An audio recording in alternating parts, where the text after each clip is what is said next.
In 1972, the chess world witnessed something very special. It was this round 6 game of the World Chess Championship between Boby Fischer and Boris Spassky. Special for many reasons. To name a few, Fischer, for only the third time in series play, began with c4. And regarding the game itself, it's maybe best described in the words of international master Anthony Sadie, who said, quote, "It was like a symphony of placid beauty," end quote. And not to be overlooked was a wonderful act of sportsmanship by Boris Spassky, who after the game stood up and applauded Fischer for the masterful game he just played. This is that game. So Fischer opening up with c4, the English opening, but what we'll soon see is that it transposes into a Queen's Gambit declined, and that can be denoted by these group of pawns right here. After knight f6, knight c3, soon enough we enter the Tartakower variation with this move 7, b6. This h6 move is just throwing question to the bishop. There's not really going to be any way to exploit this type of a weakness against the black king side. It's more long-term flight square for that king. And you'll note that after this b6 advance, it's only at this point does Fischer decide to release the tension between these two pawns.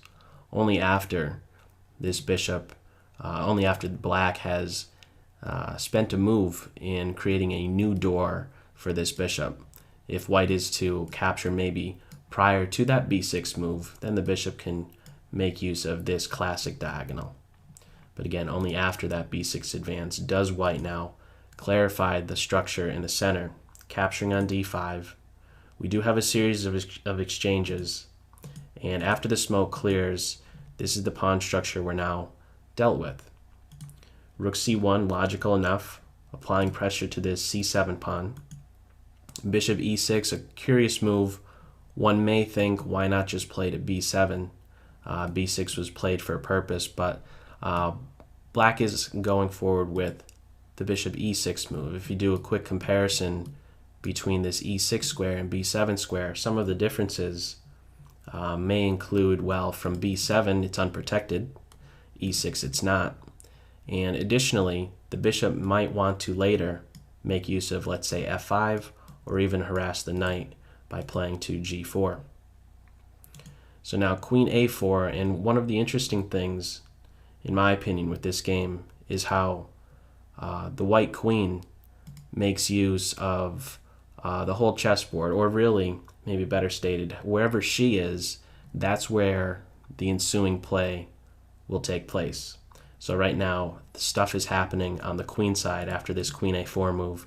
Again, still looking to do something against this c7 pawn. Black presses forward, challenging that d4 point of white's. Queen a3, this is a bit of an uncomfortable pin.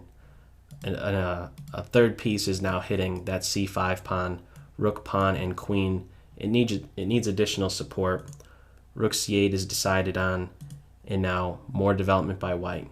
One step closer to being fully developed, and why not play to b5?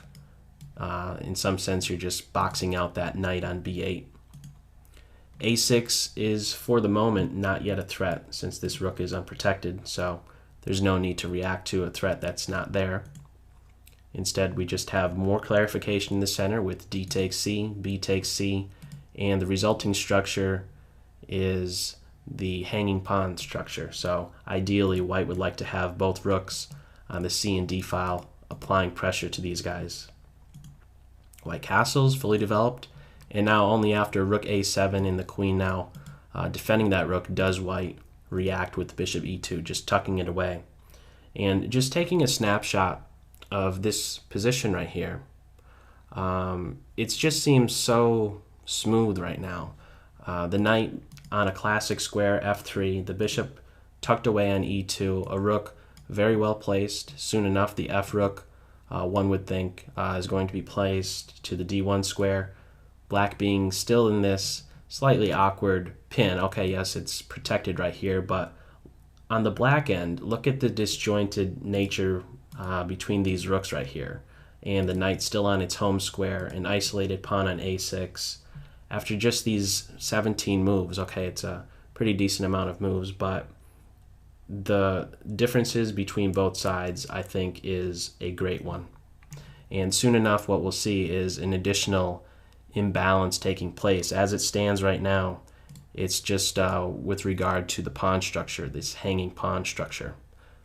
So more development for black, fully developed at this point, but again, not so harmonious. Knight d4, making use of this pin. This knight is now providing a disconnect between the queen and rook, so a very timely knight d4 is going to grant this knight for bishop exchange. So the queen backs up, getting out of the pin, and just for the one moment, well, just taking that bishop right away. And after the recapture, we have now one strike in the center that really is going to turn the tables. These pawns right here, the furthest advanced ones, this pawn duo on the 5th rank is challenged with e4, and something needs to be done. And what black tries is just pressing forward, which is typical. If you do have the knight, you want to try and keep things closed. That d4 move is a step in that direction. It's also a passed pawn, but as we'll soon see, this pawn really could just never get going and is no serious threat to white whatsoever. Additionally, with that advance, we now, looking a bit more closely at the pawn structure, recognize that we have a 4-on-3 majority in favor, in tipping in white's favor on the king's side. Now, that said, that's not to say you're supposed to throw up all of your pawns in this direction. It's more commonly seen that just these the f pawn and e pawn for white will be the ones to press forward and try and induce some weakness against the black side. And the g and h pawns will just stay back and act as the shield for that white king. So that's exactly what we see. f4, these pawns get rolling, queen e7, and now e5. Right here, this is now a static point for black. This pawn is immobile and will soon be pinpointed. So rook to b8, it wasn't really needed anymore to watch over that c5 square. So now coming back to this b file to exert pressure on b2. Bishop c4, get repositioning time at this point, placing this pawn in a pin and looking forward to an f5 advance where this pawn is just going to strike at e6. Black gets out of that, and now the queen swinging over again, really dictating where the play will take place in the game. So making use of this whole 3rd rank right here, sweeping from a3 to h3, and now pinpointing that e6 pawn for a 2nd time. Knight f8, retreat to defend e6, and now something as simple as b3 makes these rooks look absolutely ridiculous, because there's nothing that's now going to take place on the queen's side. You can forget about it. Just this bishop and 2 pawns alone. This is one thing that I like to do in my own games, is just recognize how a particular grouping of pieces can negate an opponent's group of pieces. And right now it's just these 3 highlighted white pieces negating these 3 right here. Or in other words, you could view it as like a 5 points negating 11 points. And there's on the flip side of things, there's going to now be a group of, let's say, these 2 rooks and queen, and even the bishop that are influencing the king side. This bishop right here really being a multi-purpose piece in some sense, locking down on the queen side and still exerting pressure on that king side. So a5, looking to get in this advance right here, looking to maybe peel open that a file, but things happen too quickly on the king side. f5, something needing to be done about maybe capturing on e6 or even pressing forward one more step to f6, and that king will be in some serious hot water if that's allowed. So the pawn is captured, and it's the rook on f that recaptures so that this rook can soon contribute, doubling on the f file. Knight h6 or h7, looking to reposition to that g5 square. White doubles, the queen backs up to d8. Queen g3 allows this pawn to press forward to h4, and what we basically see now is that move played, and look at this sad knight right here. It's just completely restricted, and this bishop is incredibly dominant. The differences between this bishop and knight are just enormous. This bishop is just way too powerful, as we will soon see in the resulting final position. So there's not really a whole lot, unfortunately, for black to be done right here. These rooks are just helpless to really doing anything. This is the only completely open file, and white controls it.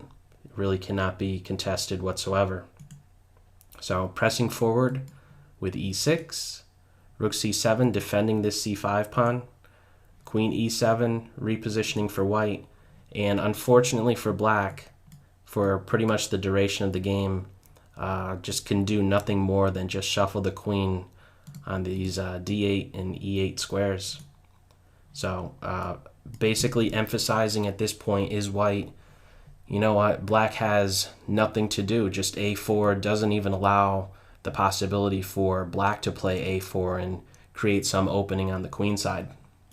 So queen d8, rook f2, a slightly, I guess, curious move. Maybe in some sense it's saying, you know what, there's nothing that you could even do. Maybe just emphasizing the fact that black has, again, nothing. Or maybe also another way to view it is it's wanting to play to f3 so that after this queen d8 move, white has bishop d3 and this pawn can now not be taken.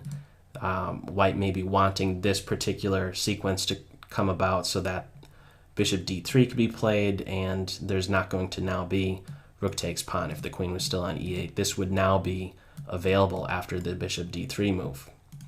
But as it stands, after queen d8, white now focuses the attention on this diagonal right here, and soon enough we have a tactical shot coming into play here. A nice battery, the threat now being rook to f8, which is going to be deadly. For example, if rook takes e6, we would just have rook check, knight takes rook, rook takes knight, removing the defender of h7, queen takes rook, queen h7, and that's game over.